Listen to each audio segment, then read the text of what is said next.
Salut, c'est Monsieur Gru. Aujourd'hui, on va parler des dernières rumeurs, des dernières fuites concernant Apple. Il y en a pas mal. C'est un petit peu le moment maintenant de faire un point global pour voir où on en est par rapport à Apple, par rapport aux iPhones qui vont arriver d'ici très peu de temps.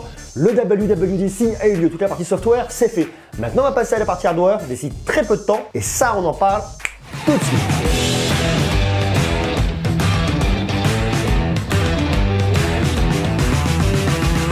Apple fait couler beaucoup d'encre, ça intéresse énormément de personnes. Moi, le premier, en tant que passionné de high-tech, je suis forcément très curieux d'aller voir ce qui se passe du côté de chez Apple. Mais juste avant de commencer, je vais vous parler d'un bon plan d'un site qui s'appelle CrossShopper. Je vous parle de CrossShopper pour plusieurs raisons. La toute première raison pour laquelle je vous en parle, c'est que c'est une boîte française qui met à disposition un super outil pour pouvoir dénicher des produits au meilleur prix. Alors, il ne s'agit pas d'un comparateur de prix, c'est beaucoup plus pertinent et beaucoup plus intéressant que ça. Imaginez, vous voulez acheter un produit, vous voulez pas passer des heures sur tous les comparateurs de prix parce que vous avez globalement pas envie de vous embêter.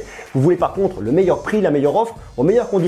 Et c'est justement là qu'intervient CrossShopper et c'est là que leur solution est super intéressante parce qu'au final, c'est pas vous qui allez chercher, ce sont d'autres personnes qui sont complètement indépendantes qui vont chercher pour vous. Par exemple, moi j'ai voulu en chercher pour acheter un iPhone 10. J'ai été regarder directement dans leur top deal, je trouvais que c'était plutôt intéressant, j'ai voulu comparer avec ce qu'on pouvait trouver ailleurs. J'ai pris un lien d'un e-commerçant lambda sur internet, je l'ai collé et j'ai demandé à ce que quelqu'un de la communauté aille chercher pour moi. J'ai reçu très rapidement un résultat et ça m'a permis d'avoir une offre vraiment intéressante. L'intérêt pour vous, c'est que vous avez quelqu'un qui va chercher pour vous et qui va vous trouver les tarifs les plus intéressants du marché. Et ce qui est intéressant pour le shopper, c'est qu'il va gagner des points qu'il va pouvoir convertir en chèque cadeau Amazon ou alors avoir un virement ou de l'argent sur PayPal. Ça, c'est top. Après avoir partagé ce bon plan avec vous, je vais maintenant vous parler des iPhones de 2018 parce que c'est un sujet qui est vraiment hyper intéressant. Je vous en ai déjà parlé il y a quelques temps. Sur les différents iPhones, on connaît un petit peu les grandes lignes. Il y a plein d'autres choses qui sont arrivées. Je pense qu'aujourd'hui, on est plutôt pas mal au niveau calendrier pour faire un point global et essayer de voir ce qu'on va vraiment avoir, en tout cas ce qu'on devrait avoir du point de vue de ces iPhones pour cette année.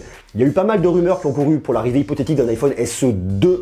On l'attendait au WWDC. Apple s'est vraiment concentré sur la partie logicielle et pas du tout de matériel sur cette partie-là. Pour l'instant, l'iPhone SE2, on ne sait pas réellement s'il va sortir. Est-ce qu'il aurait un nouveau design? Est-ce qu'il garderait le design de l'ancien iPhone? Bon, pour l'instant, cette partie-là reste encore un petit peu obscure, donc on va vraiment la mettre de côté et se concentrer sur les iPhones, l'évolution en tout cas de l'iPhone 10. Parce que ce qu'on sait sur l'iPhone 10, c'est qu'on aura 3 nouveaux iPhones cette année. 2 iPhones OLED, un avec un écran 5,8 pouces, l'autre avec un écran 6,5 pouces et un iPhone un peu moins cher, un peu plus abordable pour vraiment se mettre en frontal avec la concurrence chinoise qui propose des produits avec des super specs et des tarifs qui sont relativement bas. On aurait donc un iPhone 6,1 pouces LCD. Vous auriez sur les deux premiers smartphones 4 Go de mémoire et sur le modèle LCD 3 Go.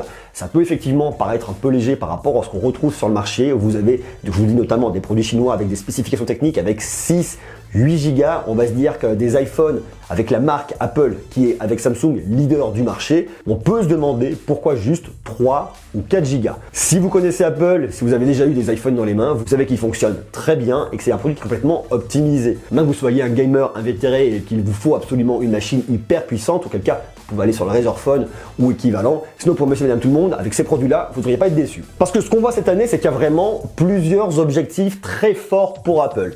Le tout premier, c'est vraiment qu'Apple s'est fait devancer il n'y a pas très longtemps au niveau de la course au photophone. On a vu cette année le Samsung Galaxy S9 Plus, on a vu le P20 Pro de Huawei, qui sont des smartphones énormes au niveau de la photographie. Et même si l'iPhone 10 c'est un excellent smartphone, à mon sens, il s'est quand même fait devancer par ces deux principaux concurrents. Donc Apple a vraiment fort à faire pour retourner dans la course au niveau des photophones et proposer un produit, on pense notamment au produit avec le plus grand écran qui aura de meilleures performances pour vraiment aller chercher un appareil photo d'une excellente qualité. Et justement au niveau de l'appareil photo, il devrait y avoir un appareil photo complètement optimisé pour pouvoir avoir de la réalité augmentée. C'est vraiment un cheval de bataille qui est très fort pour Apple et pour Tim Cook, qui croit davantage à la réalité augmentée et assez peu à la réalité virtuelle qui enferme davantage, alors que la réalité augmentée ouvre davantage au monde et ouvre davantage au partage. Donc des iPhones qui devraient être complètement optimisés. Une nouvelle puce, plus de performance, la puce A12 qui va faire son arrivée d'ici très peu de temps, avec la puce A11, on a déjà fait un pas en avant vraiment l'année dernière avec la réalité augmentée. Là, on devrait aller encore plus loin. Justement, pour parler de photographie, parler de photophone, il y a une rumeur qui est très intéressante et qui ferait état sur un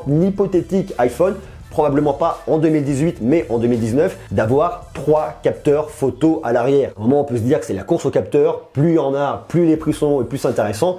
On va pas se retrouver, rassurez-vous, avec 20 capteurs de chaque côté, mais c'est vrai que pour aller plus loin en termes de prise de photo en faible luminosité, pour aller plus loin en réalité augmentée pour aller plus loin dans la qualité de l'image, dans la captation, ça peut avoir un sens. Cette année, néanmoins, on ne devrait pas l'avoir. On devrait retrouver sur cet iPhone de 6,5 pouces OLED un double capteur photo avec au milieu un flash LED. C'est notamment ce qu'on a pu retrouver sur internet avec des documents qui ont fuité, qui permet vraiment de se rendre compte de ce à quoi pourrait ressembler cet appareil. Il aura sensiblement la même tête que l'iPhone 10 de 2017. D'ailleurs, que ce soit ce modèle en 6,5 pouces ou alors le modèle en 5,8 pouces, mis à part une dimension qui sera quand même un petit peu plus grande, sinon, ça sera la même chose. D'ailleurs, en dimension, sur l'iPhone, le plus grand modèle, il devrait mesurer 157,2 par 77,1 mm. Malgré tout, il devrait quand même être plus compact qu'un iPhone 8 Plus, mais comme je vous le dis, avec un écran beaucoup plus grand. A contrario, l'iPhone le moins cher, l'iPhone low cost, celui qui a un écran de 6,1 pouces, devrait mesurer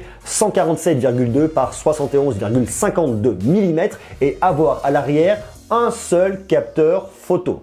C'est ce qu'on peut voir sur plusieurs documents qui ont fuité et notamment sur une coque de constructeur Clock sur laquelle on retrouve le dos de cet appareil. Ce sont donc des rumeurs qui semblent se confirmer par des fuites. En tout cas, c'est vraiment intéressant parce que ça permet vraiment de se rendre compte de ce que prépare Apple et ce qu'ils ont dans leur carton. Autre point très intéressant, on devrait retrouver Face ID sur les trois appareils. Sur le 5,8 et le 6,5 pouces qui sont les deux modèles les plus haut de gamme avec des écrans OLED, on aura bien évidemment Face ID mais un Face ID nouvelle génération, plus performant, plus rapide et le Face ID première génération qui est donc sorti l'année dernière avec l'iPhone de 2017 équipera cet iPhone low cost de 6,1 pouces. Une question reste en suspens par rapport à l'intégration d'un capteur empreinte digitale directement sur l'écran. On voit qu'il y a beaucoup de constructeurs qui sont positionnés dessus. Vivo, Oppo, est-ce qu'Apple va aller dessus ou est-ce qu'Apple va vraiment rester sur le Face ID? À mon avis, ils vont vraiment rester sur Face ID. Ça me semblerait compliqué qu'ils fassent doublon au niveau de ces technologies. Pourquoi avoir supprimé un Touch ID pour ajouter un Touch ID intégré à l'écran? Même si c'est une nouvelle technologie, même si elle peut paraître séduisante, ça sera en quelque part désavoué Face ID, donc ça n'aurait très peu de sens. Il y a une autre rumeur intéressante qui fait état de la disparition de tous les boutons physiques directement sur cet iPhone. C'est-à-dire que vous auriez un iPhone avec une caméra TrueDepth et absolument aucun bouton physique, aucun bouton de volume, aucun switch on-off, aucun bouton pour l'allumer et pour l'éteindre, absolument rien. J'ai du mal à croire à cette rumeur. Est-ce qu'à terme on va y arriver? Peut-être. Mais dans l'état actuel des choses, ça me semble quand même relativement compliqué, d'autant plus que dès lors que vous avez un problème avec votre appareil, que vous avez besoin de le réinitialiser, que vous avez besoin de le redémarrer, vous n'avez pas de bouton pour pouvoir faire un reset, vous risquez rapidement de vous retrouver embêté. Une autre rumeur intéressante faisait état du remplacement du port Lightning par de l'USB type C. On m'a posé la question directement sur Twitter et au final, j'ai du mal à y croire. Et je vais vous dire pourquoi. Tout simplement parce que le port Lightning est le port propriétaire d'Apple. Apple gagne de l'argent avec le port Lightning. Vous prenez l'ensemble des constructeurs qui ont fabriqué des accessoires pour Apple, ils payent des royalties à Apple pour utiliser le port Lightning. C'est le fameux Made for iPhone. J'imagine mal Apple se priver d'une manne financière et aller rendre obsolètes tous ces appareils. Ça n'aurait globalement assez peu de sens. À moins de proposer un adaptateur port Lightning USB type C, mais une fois de plus, ces adaptateurs risquent de disparaître. On devrait voir cette année la disparition de l'adaptateur port jack vers le port Lightning. Donc Apple va vraiment faire le choix aussi là-dessus qu'on reste uniquement vers des casques Bluetooth. J'imagine très difficilement que cette année, Apple nous supprime le port Lightning. Voilà. Très clairement, pour une question de business, une question de Made for iPhone et une question de port propriétaire. Ça me semblerait assez aberrant. Peut-être dans plusieurs années, mais à l'heure actuelle, j'ai du mal à y croire. Qu'en est-il des noms de l'iPhone? On a eu l'iPhone, iPhone 3G, 3GS, 4, je vous en passe, et des meilleurs pour arriver jusqu'au 8, 8 Plus et l'iPhone 10. On a vu qu'avec le changement de nom d'iPhone 8, 8 Plus en arrivant à l'iPhone 10, même si c'est 10 pour les 10 ans de l'iPhone, on va pas arriver sur un iPhone 9 l'année prochaine et attaquer ensuite par un iPhone 11, ça n'aurait globalement pas de sens. Donc c'est très clairement la fin de la numérotation des iPhones. Alors qu'est-ce qu'on va retrouver par la suite? A priori, il y aura une espèce de consensus autour d'un nom générique. Comme on peut retrouver sur les Mac d'ailleurs. On ne se retrouve plus avec le Mac 1, Mac 2, Mac 3, Mac 6, Mac ça. Non. On aurait donc iPhone 10, iPhone 10 Plus pour le grand modèle en 6,5 pouces et iPhone pour le modèle low cost. D'ailleurs, dites-moi ce que vous en pensez. Est-ce que vous êtes d'accord avec cette appellation? Pour le modèle low cost, il y a aussi des rumeurs sur l'iPhone XS. XS, ça fait extra small, c'est pas hyper qualitatif. J'ai du mal à y croire. Quant à l'iPhone 10, l'appeler l'iPhone 10 2. Voilà, je trouve que c'est un petit peu redondant. Coller une numérotation par-dessus une numérotation, ça n'a que très peu de sens en réalité. A noter que sur l'iPhone 6,5 pouces OLED, le plus grand modèle, on pourrait avoir un double lecteur carte SIM.